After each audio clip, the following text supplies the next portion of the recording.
قوم سبا پر اللہ کے عذاب کا واقعہ۔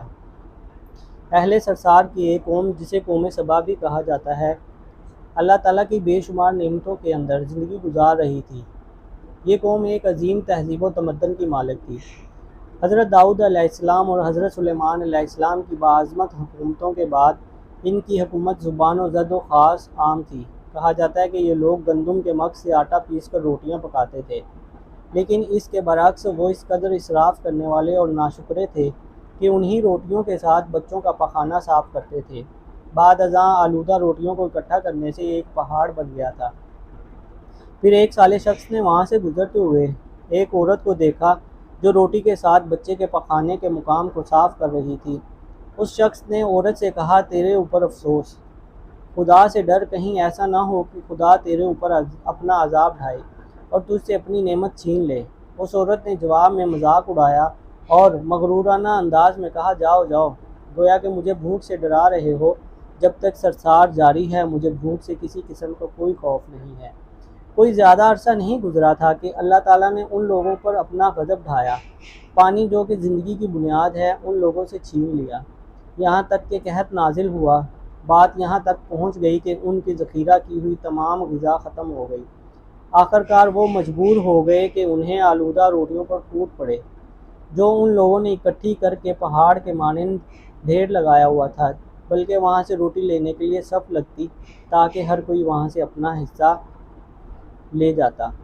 کفران نعمت، قحط اور ان کی بدحالی کے بارے میں متعدد روایات موجود ہیں۔ سورۃ نحل کی آیت نمبر 112 اور 113 میں یوں ارشاد ہوتا ہے، اور اللہ نے اس بستی کی بھی مثال بیان کی ہے جو محفوظ اور مطمئن تھی، اس کا رزق ہر طرف سے باقاعدہ آ رہا تھا، لیکن اس بستی کے رہنے والوں نے اللہ کی نعمتوں کا انکار کیا تو خدا نے انہیں بھوک اور پیاس کا مزہ چکھایا، صرف ان کے اعمال کی بنا پر کہ وہ جو انجام دے رہے تھے۔ اور یقیناً ان کے پاس رسول آیا تو ان لوگوں نے ان کو جھٹلایا، پھر ان تک عذاب آ پہنچا کہ یہ سب ظلم کرنے والے تھے۔ اسی قوم سبا کے بارے میں ایک اور واقعہ بیان ہوتا ہے کہ ان لوگوں نے اپنی زراعت کو بہتر طور پر کاشت کرنے کے لیے پانی ذخیرہ کرنے کی خاطر بلکہ کے دو پہاڑوں کے درمیان ایک بہت بڑا بند معرب تعمیر کیا ہوا تھا۔ سوراخ اور دوسرے پہاڑوں سے گزرا ہوا پانی اس بند میں آ کر وافر مقدار میں جمع ہو جاتا تھا۔ قوم سبا نے اس پانی سے صحیح طور پر استفادہ کرتے ہوئے وسیع و عریض اور بہت سے خوبصورت باغات لگائے اور کھیتی باڑی کو رونق بخشی۔ ان باغات کے درختوں کی شاخیں اس قدر پھلوں سے لدی ہوئی ہوتی تھیں کہ کہتے ہیں کہ اگر کوئی شخص سر پر ٹوکری رکھ کر ان کے نیچے سے گزرتا تو پھل خود بخود ٹوکری میں گرنا شروع ہو جاتے اور قلیل مدت میں ٹوکری تازہ پھلوں سے بھر جاتی، لیکن نعمتوں کی کثرت نے انہیں شکر کرنے کے بجائے سرمست اور غافل کر دیا تھا، یہاں تک کہ ان کے درمیان بہت بڑا طبقاتی نظام وجود میں آ چکا تھا۔ ان میں سے صاحب اقتدار لوگوں نے کمزوروں اور ضعیفوں کا خون چوسنا شروع کر رکھا تھا، یہاں تک کہ ان لوگوں نے خدا سے ایک احکامانہ التماس کیا جس کا ذکر سورۃ سبا کی آیت نمبر 19 میں ملتا ہے۔ انہوں نے کہا، خدایا ہمارے سفروں کے درمیان فاصلہ زیادہ کر دے۔ انہوں نے اللہ تعالیٰ سے التماس اس لیے کیا تھا کہ غریبوں، بے نوا لوگوں، عمرہ اور ثروت مند ان کے ہمراہ سفر نہ کریں۔ ان کی خواہش یہ تھی کہ آبادیوں کے درمیان خشکی اور فاصلہ بہت زیادہ ہو تاکہ تہی دست اور کم آمدنی والے لوگ ان کی طرح سفر نہ کر سکیں۔